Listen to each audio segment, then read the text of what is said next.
9 women have now accused the Republican nominee of unwanted touching or kissing.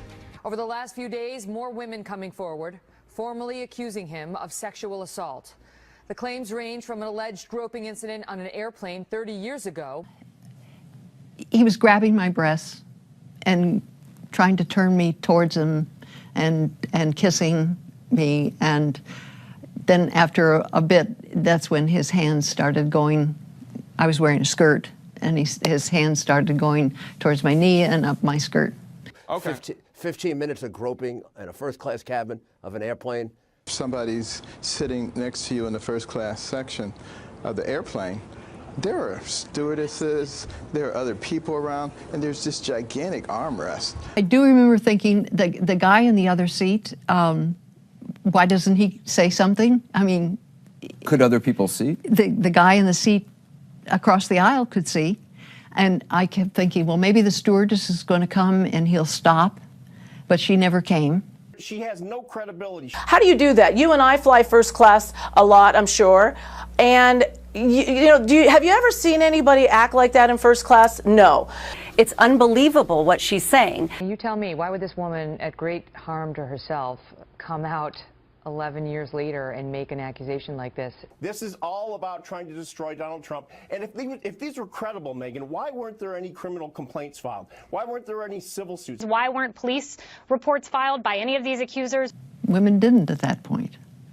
It seems to be not all that unusual for these women to feel if they do come forward and accuse these men, powerful men, of doing these things, their life is further going to be ruined.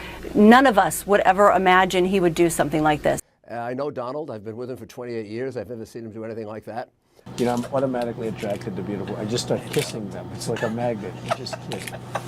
I don't even wait. Stop. I don't know, and none of us know the truth about any of this. We weren't in the room, so we don't know, and we are in a he said, she said situation. A she said, he said situation. The real reason that women who have been sexually abused don't come forward to talk about their stories is precisely this, that all too often they are accused of being liars. Why now? Why is this coming out in October, weeks before the election? To release the statements 30 days from the election.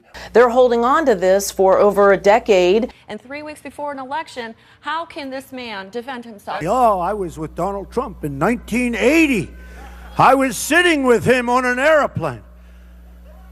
And he went after me on the plane. Yeah, I'm going to go after. Believe me, she would not be my first choice, that I can tell you. Man, you don't know. That would not be my first choice. Stop. You know what? Let's move on. One final question. If it does come out that he actually did commit these acts against these women over the years, would you still support him for president? I would still support Donald Trump for president of the United States if this does come out. Do Trump's comments on this tape make you more or less likely to vote for him? No difference. 63%, less likely 35%, more likely 1%, and no opinion 1%.